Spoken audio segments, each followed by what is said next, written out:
বাংলাদেশে তো এমন বেরিয়ে তো আছে, এই বাংলাদেশটারে জ্বালাইয়া আমরা আসেনি, আমরা এগুলো বোধ হয় নাই আসেনি। এই কাপ্তান বাজার ওয়াজ করে মজা পাইলাম না। আমি দাউদকান্দি যখন জিগাইছি এরকম অনেক অসভ্য বেরিয়েছে, এক বুড়া বেড়া ফাল দিয়ে খেলে ওকে আমরা ঘরে আছে ঘর আছে কহুজুর আর ভিতরে হন কত, তাই আমার আংরা বানাই নিছে। তাই আসেনি এরকম অসভ্য। আমার নবী যে রহমত, এটা কি প্রমাণ আছে? একেবারে জন্মের সময় একটা কথা বলি, তাইলে দেখবেন আরো সহজ হয়ে যাবে। নবীজি খুব খেয়াল করেন, গভীর মনোযোগ সিহন কোথায় পড়ছে। নবীজি যেই বছর, কথা বলো না, নবীজি যেই বছর দুনিয়াতে আসছে, একটু খেয়াল। আয় ভাই, এই আরে আপনি তো চুপ করাইতেন, কি আওয়াজ আরো বেশি করতে আছে। বেড়ায় খেত খাইয়া লাইতেছে, এই ক্ষেত্রে এখন যাইব। আমিন কন, জোরে কন। খুব খেয়াল, চিকন কথা, সূক্ষ্ম কথা, মনোযোগ না দিলে বুঝবেন।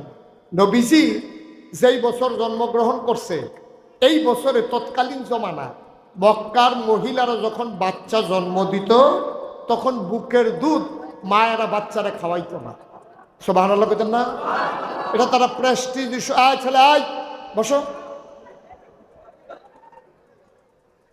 নবীজি যেই বছর, এই খেয়াল করেন, যে বছর নবীজি দুনিয়াতে আসছে, এই বছর এই মক্কার তৎকালীন জমানায় বংশবলী মানুষ যারা, ভুইয়া, চৌধুরী, সরকার, খনকার, ফেসকার, স্বর্ণকার, দফাদার, চকিদার, কন্ট্রাক্টর, ইঞ্জিনিয়ার, দোকানদার, কাস্টমার, এরকম আছে না?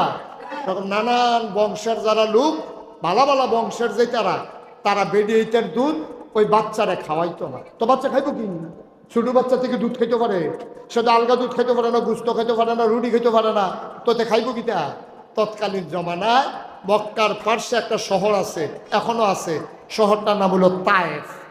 কিয়েফ, কিয়েফ। এই তায়েফ তাইকা একদল মহিলা হইতো মক্কা আইয়া, সেরা এই টাকার বিনিময়ে বাচ্চা লইয়া যাইতো, 2-2.5 বছর দুধ খাওয়াইয়া আইনা আবার ফেরত দিয়া যাইতো। সুবহানাল্লাহ কেন দাও। নবী যেই বছর জন্ম হইছে, এই বছর একদল মহিলা রোয়ানা দিছে এই তায়েফতে মক্কা যাইব। মনে করেন মাদাইয়াতে কাপ্তান বাজার আইব, কইতে আইব কথা কেন তো, কি দাইয়া কে, কি দাইয়া মাদাইয়াতে আইব কো? মাদাইয়াটা মনে করেন তায়েফ, কাপ্তান বাজারটা মনে করেন মক্কা। এটাকে বুঝের লেগে কইতে আসি আর কি। তো মাদাইয়াতে বেড়িয়েতে মিল্লা রওনা দিছে, কাপ্তান বাজার আইয়া বাচ্চা কাচ্চা নিব। আর মাদাইয়াতে আইয়া সেটা আপনার যখন এই সান্দিন আইছে, আইয়া সেটা সব দাঁড়াই গেছে, দেখা যায় একজন নাই। কয়জন নাই? আহা কথা কয় না তো, কয়জন নাই? একজন মহিলা নাই। তো যে বিডির লোকে মহিলারা আসি, এ বিডিও কয় একজন তো না, কয় কারা নাই, কয় হালিমায় তো নাই, আমার লগে আছি, কয় হালিমা নাই, কয় না। তো সবাই সান্দিনাতে মাদাইয়ার দিকে ফরসিন ফেলছে, রইছে হালিমাই নিয়ে আইয়ে এক লগে যাইব না, খবরও নাই। তো সকলে আমরা কতক্ষণ দাঁড়াই থাম, হালিমার তো কোনো খবর দেখতেছি না, লো আমরা যাই যাই। আবার অবেলা হইয়া যে গেছে, কাপ্তান বাজারের তারা বংশাবলী মানুষ, তারা বাচ্চা কাচ্চা পরে দিলে না, লো আমরা গিয়া লইয়াই। অহন এই হালিমারে হালাইয়া সবাই মিল্লা আইসে শাসন গাছা, শাসন গাছাতে আইয়া কাপ্তান বাজার বড় মসজিদের কাছে, কোনটা বিল্ডিং বড়, কেডায় কন্ট্রাক্টারি করে, কেডায় মডার্ন হাসপাতালের ডিরেক্টর, উফরে পড়ছে ওয়াজ নাকি?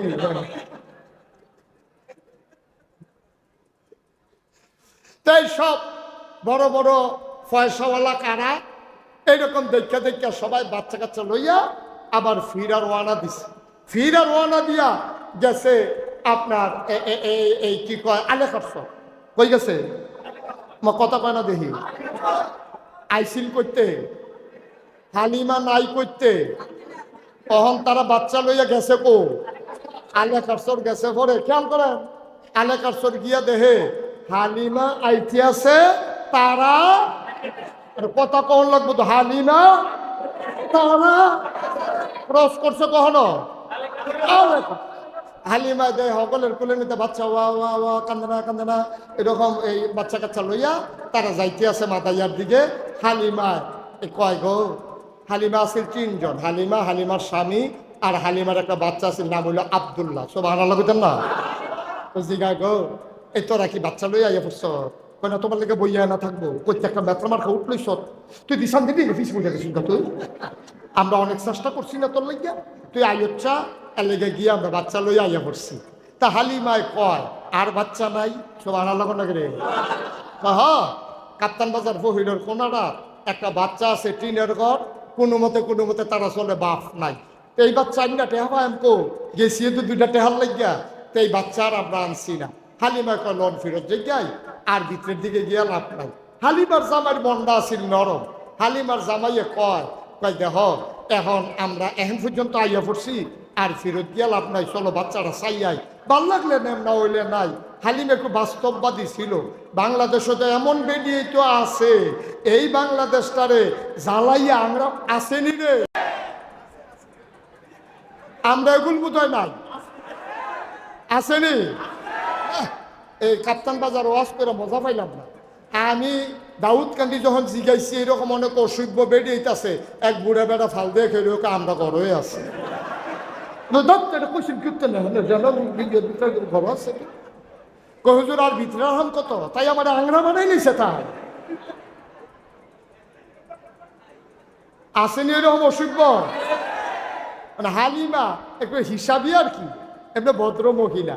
হালিমা রাদিয়াল্লাহু তাআলা আনহা, উনি ডাক দিয়া কয় স্বামী আমার আইসিয়ে তো 2টা পয়সা লাগিয়া তারা বিলে গরিব যায় গেতা। হালিমার জামাইয়ের মনটা তাল্লা মায়া ডাইনা দিছে, কলো না আইসি আর কয় কায় আলেকার সরতে আর কাপ্তান বাজার কয় কায় ভিতরে দিয়ে কোন ইচ্ছা এগুলো জেলখানার এগুলো দিয়ে কাম লাগবে রেস্কুট দিয়ে বিকেলা ঠিক রে। এই কথা কইছে পরে হালিমায় রাজমি, সুবহানাল্লাহ কয় না তো। এখন হালিমায় আইয়া দেহে মসজিদের সামনে আমরা ইমাম সাহেব হুজুর রেখে দিয়ে দিয়েছে। হালিমার জামাই হুজুর দেখা কইতেছে হুজুর বাড়ি গো বিচারেন দিতে। আজ 8 বছর করে দাওয়াত খাইয়া তামা করে লেছি না এলাকায়, বাড়ি গো শিখাইতে আছে কোন ঘর ছিল লাগবো হেডা কর, সব চিনি, দাওয়াত খাইছি না এমন কোনো ঘর নাই, কার কাম লাগবো হেডা কর, বাড়ি গো শিখাইয়া লাভ নাই। কয় যে হুজুর সব চিনেন?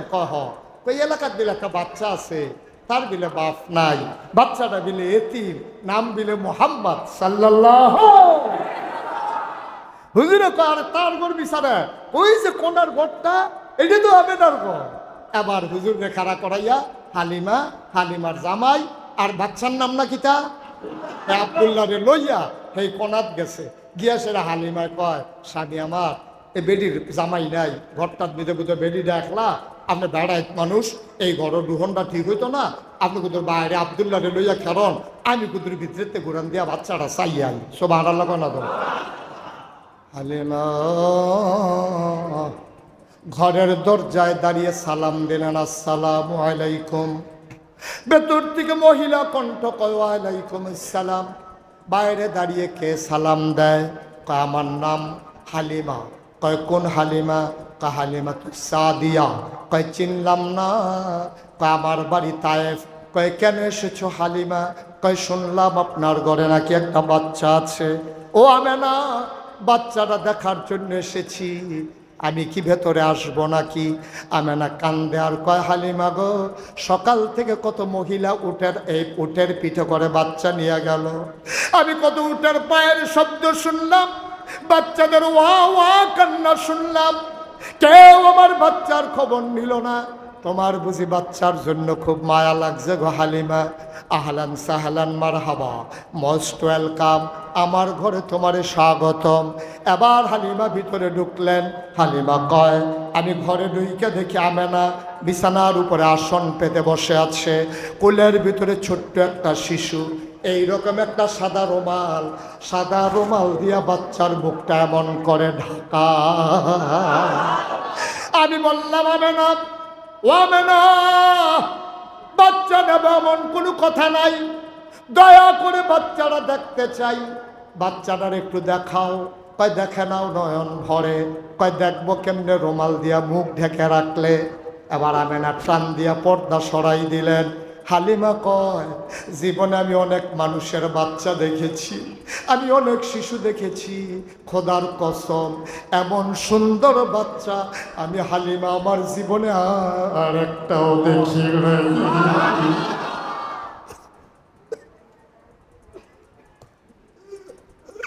আমি জীবনে এমন বাচ্চা দেখি নাই। এটা কেমন বাচ্চা, মানুষ এত সুন্দর হইতে পারে জানা ছিল না। পৃথিবীর সমস্ত ঐতিহাসিক, দার্শনিক, ভাষাবিদ, কবি, সাহিত্যিক ডাক দেয়া কয়, হালিমা কথা বলতে সাবধানে বইল। তুমি বলতেছো এত সুন্দর বাচ্চা তুমি দেখো নাই, দেখবা কেমনে গো হালিমা? এর চাইতে সুন্দর বাচ্চা আমার আল্লাহ একটাও বানায় না।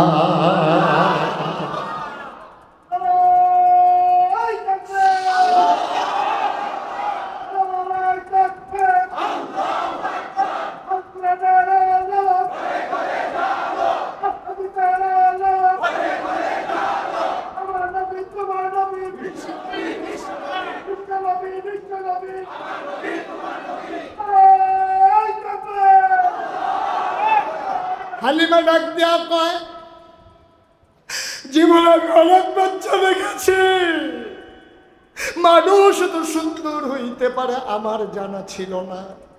এবার হালিমা মনে মনে কয়, দেখলাম দেখি বাচ্চারা চোখ বন্ধ করে ঘুমায়, আমি তো বাচ্চারা দেখতেছি, বাচ্চাটা তো আমারে দেখে না। আমি মনে মনে চিন্তা করলাম, ও যদি চোখটা খুলতো আমার একটা নজর দেখতো। খোদার কসম আমি কাউরে বলি নাই, আমি শুধু মনে মনে চিন্তা করেছি। হঠাৎ করে দেখলাম তার চোখের পাতাটা এমন করে নড়তেছে, আমার মনে হইল চোখের পাতা তো নয়, মনে হইল ফুটন্ত গোলাপের দুইটা পাপড়ি দোল খাইতেছে। আস্তে করে বাচ্চারা চোখ খুললো, এবার আমার দিকে তাকাইলো। আমার দিকে তাকাইয়া বাচ্চারা আস্তে করে ঠোঁটের কোনাটা বাঁকা কইরা আস্তে করে একটা মুচকি হাসি দিল। হাসিটার সাথে সাথে আমার মনে হইল আমার কলিজারা যেন দুইটা ভাগ হয়ে গেছে।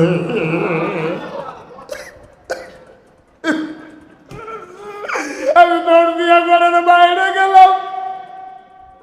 আমি বললাম, স্বামী আমরা যদি একটা টাকাও না দিতে পারে এই বাচ্চা ফলাই আমি তায়েফে যাব না, আমি বাঁচবো না গো স্বামী। এটা কেমন বাচ্চা, আমার কলিজাটারে দুইটা ভাগ কইরা ফালাইছে। হালিমার স্বামী কয়, ছেলে নিয়ে নাও। হালিমা দৌড় দিয়া ঘরে ঢুকলেন, ডাক দিয়া কয়, আমি না পারলে টাকা দিও, না পারলে নাই, দয়া করে বাচ্চাটা খুলে দাও। হ্যাঁ আমি না ডাক দেয়া কয়, হালিমা গো এই বাচ্চা নিবা, এটা তো বড় আজব বাচ্চা। কয় কি আজব বাচ্চা? কয় 10 মাস 10 দিন পেটে ছিল, আমি একটা বিন্দু পরিমাণে টের পাই নাই আমার পেটে যে একটা বাচ্চা আছে।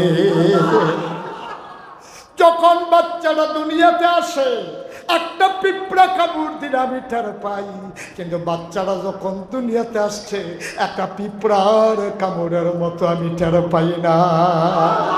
হালিমা গো, ও হালিমা এটা বড় আজব বাচ্চা গো হালিমা।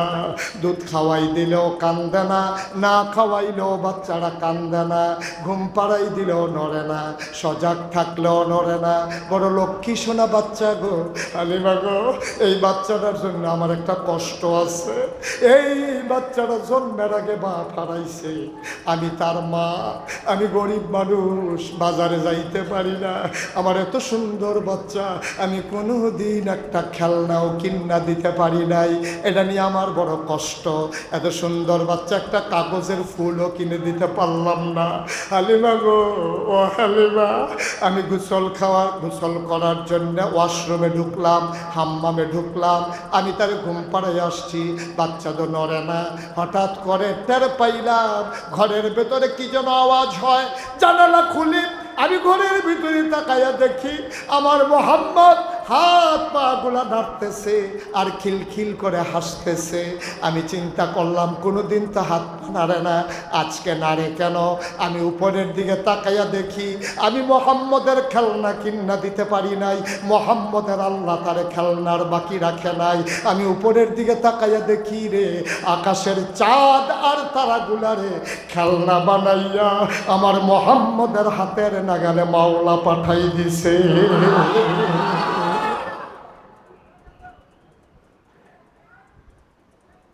ও কাপ্তান বাজারের মুসলমান, মুশতাক ফয়েজীকে কুমিল্লা এরিয়াতে কথা বলতে দেওয়া হয় নাই, মুশতাক ফয়েজীকে আটকে দেওয়া হয়েছে, কথা বলতে দেওয়া হয় নাই। আমি তাদের ব্যাপারে আমার কোনো অভিযোগ নাই, আমার একটাই অভিযোগ, যারা আমার কথা বলতে দিল না, দিনের কথাগুলো মানুষকে শুনতে দিল না, সারা বাংলাদেশ দেশের বাইরে মুশতাক ফয়েজী কথা বলতে পারলো, কয়েকটা মানুষের জন্য আমার প্রাণের কুমিল্লা শহরে আমি কথা বলতে পারি না। আমাকে আটকে দেওয়া হয়েছে, আমারে থামিয়ে দেওয়া হয়েছে। আমি আল্লাহকে সাক্ষী রেখে বলতে চাই, আমি কারো বিরুদ্ধে আমার কোনো অভিযোগ নাই। যারা কোরআনের কথাগুলো বন্ধ করে দিতে চেয়েছে, আজকে আল্লাহ তাবারক ওয়া তাআলা শুধু ক্ষমতা থেকে সরাই দেয় নাই, আল্লাহ দেশ থেকে তাদেরকে বিদায় করেছে।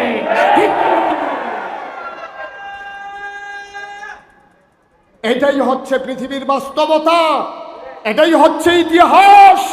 তুমি যখন কাউকে থামিয়ে দেবা, তুমি নিজেই থেমে যাবা, ঠিক কিনা বলো? ১,৫০০ বছর আগে দ্বীনের দাওয়াত দেওয়ার পরে কাফের বেদিনেরা নবীকে যেমন করে থামিয়ে দিতে চেয়েছিল, যুগে যুগে মুসলমানদেরকে যেমন করে থামিয়ে দেওয়ার চেষ্টা হয়েছে, অতীতেও যেমন বাস্তবতায় রূপ পায় নাই, থামিয়ে দেওয়া সম্ভব হয় নাই। যতদিন সূর্য উঠবে পূর্ব আকাশে, যতদিন আকাশে হাসবে পূর্ণিমার চাঁদ, ততদিন আল্লাহর জমিনে আল্লাহর কথা চলতেই থাকবে, চলতেই থাকবে, চলতেই থাকবে, ঠিক কিনা বলো?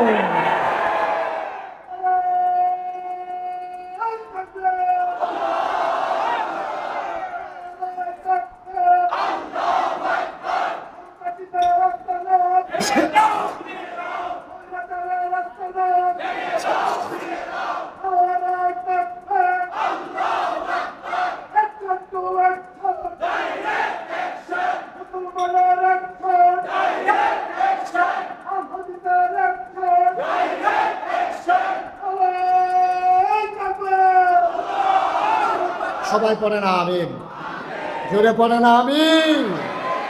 সময় কাজে লাগাতে হবে।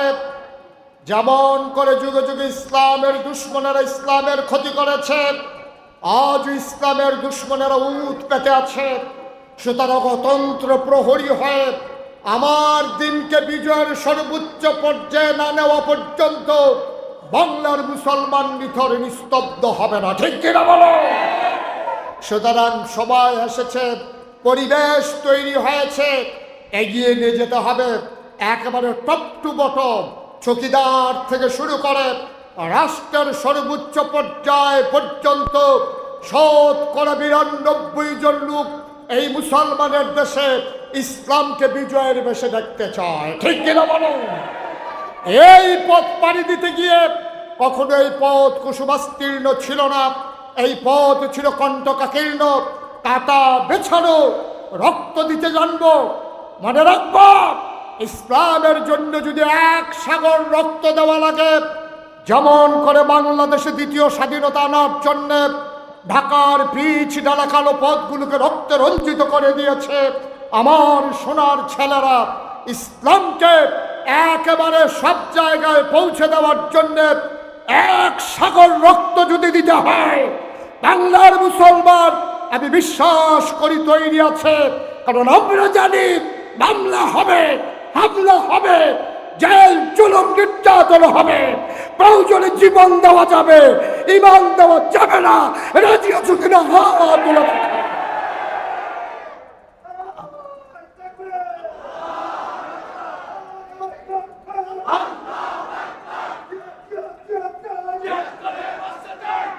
সবাই পড়েন আমিন। স্যালুট জানাই কাপ্তান বাজারের মানুষ, যারা আমাকে মর্যাদা দিয়েছেন, নিজেদের মানুষকে নিজেরা সম্মানিত করেছেন। আমি চিটাগাঙ্গের হুজুরও না, আমি ডাহাইয়া হুজুরও না, সিলেটটাও না। আমরা বাড়িও কুমিল্লা, আপনারও কুমিল্লা, আমরা ঠিক রে, আমরা আমরা আমরা হন আসি, কোনো অসুবিধা নাই। ঘরকা মুরগি ডালকা বরাবর, ঘরের মুরগি হইলো ডাইলের মতো, জেবলা মন চাই হাবলা এটান দিয়ে হতাই লাও যায়, ঠিক রে। যখন মন চাইবে মুশতাক ফয়েজে হাজির মেয়ে হোনা, আমি আছি ইনশাআল্লাহ। যতদিন বেঁচে থাকবো দিনের কথা বলেই যাব। আল্লাহর খাস মেহেরবানি, আমার সম্পর্কে আমার এলাকার মানুষগুলোর যেমন ধারণা আছে, আপনাদের নাও থাকতে পারে। আপনাদের এই মানব সংঘের যিনি সভাপতি মুজিবুর রহমান ভাই, উনি আমার পরিবারের একটা সদস্য। আমার পরিবারের এমন একজন সদস্য নাই উনি চিনেন না। আমার ভাইয়ার বন্ধু, এবং একসাথে ওনারা চলেছেন, ভিক্টোরিয়াতে একসাথে নির্বাচন করেছেন। আমার মুজিব ভাই, আপনারা হয়তো মুজিব ভাইকেও চিনেন নাই। একটা রত্ন, একটা গর্ব, একটা অহংকার, ঠিক কিনা বলো? এই মানুষটা আপনাদেরকে নিয়ে গিয়ে যাক, এটা আমার মনের চাওয়া। আল্লাহর খাস মেহেরবানি, আমি নাগাইশ দরবারের মাধ্যমে কি খেদমতটা করে যাচ্ছি, সোশ্যাল মিডিয়ার সুবাদে এই বন্যার সময় দেখেছেন। আমি ইচ্ছে করলে কোটি টাকা কামাই করে পায়ের উপরে পা উঠাইয়া খাইতে পারতাম। আমি মেহনত করিন না মানুষ, আমি বদুল্লা মানুষ, মেহনত করে কাম করিয়া টেয়া খাউন না মানুষ। আমি বইয়া বইয়া খাউন না ফিসাব না, বইয়া বইয়া খাউন না ফিসাব আমি না। অনেক কষ্ট করে আমি চলি, একটা সেকেন্ড সময় হিসাব করে করে আমি চলি। আজকেও আমার 5টা প্রোগ্রাম গেছে, মাত্র 4টা শেষ হয়েছে। কখনো তো এটা শেষ হয়েছে না, ফোনে 4টা, কখনো সময় একটা রয়েছে। মার হাবা পায় রে। আমার দরবারে 10টা প্রতিষ্ঠান, আমার এখানে 18 একর জায়গা। কত একর? 18 একর, বুঝছেন? 1800 শতক। কয়শো শতক? 1800 শতকের অখণ্ড একটা জায়গা, 10টা প্রতিষ্ঠান, একটা খানকা, একটা দাখিল মাদ্রাসা, একটা নুরানি মাদ্রাসা, একটা হাফিজিয়া মাদ্রাসা, একটা ধাতব্য চিকিৎসালয়, একটা গণপাঠাগার, একটা গবেষণাগার, একটা ছাত্রাবাস, একটা ইয়াতিমখানা, একটা মসজিদ। মারহাবা বলবেন না? আমার মসজিদ ছিল না, আগে ছিল টিনের ঘর। নিয়ত করলাম স্থাপত্য শৈলী মণ্ডিত, মুসলিম বিশ্বের এক অনন্য নিদর্শন, সুন্দর করে একটা মসজিদ করব, যেটা বাংলাদেশে কেউ করে নাই, আসলেও নাই। আমার মসজিদ নিচতলায় হাসপাতাল, দোতলায় 3তলায় মসজিদ।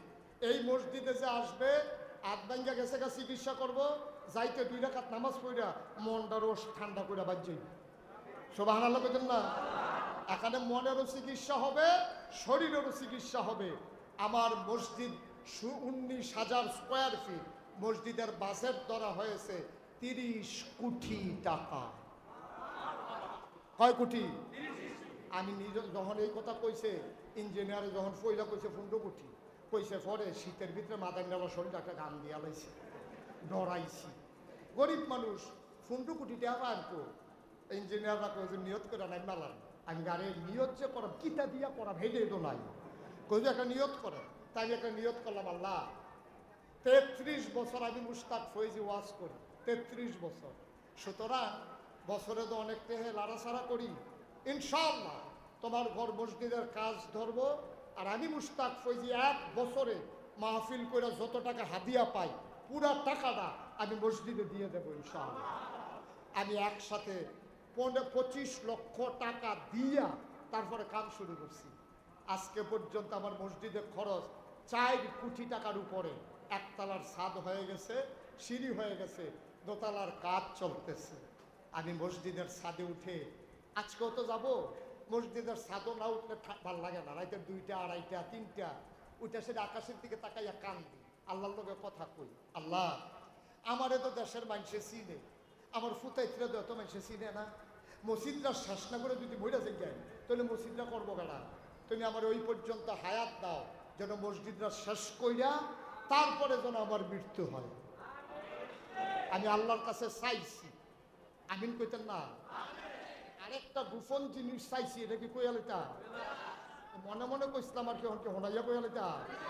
আমি এমনি কইসলাম আর কি, যে আল্লাহ মসজিদরা হইয়া সারলে তুমি যদি মনে করো কষ্ট করে আমি মসজিদরা করছি কয়টা বছর নামাজ পড়াইতাম, ভাল লাগলে দিও, না লাগলে হিন্দু পর্যন্ত সার বলবেন গুফনে কইয়া রাখছি আর কি। আমিন আমিন কইতেন না, জোরে কইতেন না আমি। আমার মসজিদে 4 কোটি টাকার উপরে খরচ হয়ে গেছে। আমি মসজিদের সাথে দাঁড়ায় দাঁড়ায় কান দিয়ে আল্লাহর লগে কথা কই, আল্লাহ ও মাওলা, তোমার বন্ধু নবীনা বলছে মাম বানা লিল্লাহি মসজিদান বানাল্লাহু লাহু বাইতান ফিল জান্নাহ, যে দুনিয়ায় মসজিদ বানাবে আল্লাহ নাকি জান্নাতে তার জন্য ঘর বানাবে। সুবহানাল্লাহ বলবেন। আমার কুমিল্লা, আমার প্রাণের কুমিল্লা, আমার গর্বের কুমিল্লার মানুষ, আমি যেমন আমার মসজিদে 25 লক্ষ টাকা দিয়ে শরীক হইলাম, আমি চাই দুনিয়াতে আমরা যেমন করে একসাথে চলতে চাই, জান্নাতের ভিতরে যেন এক জান্নাতে থাকতে পারি। সবাই কোন আমিন। আল্লাহর কাছে জায়গা আছে না?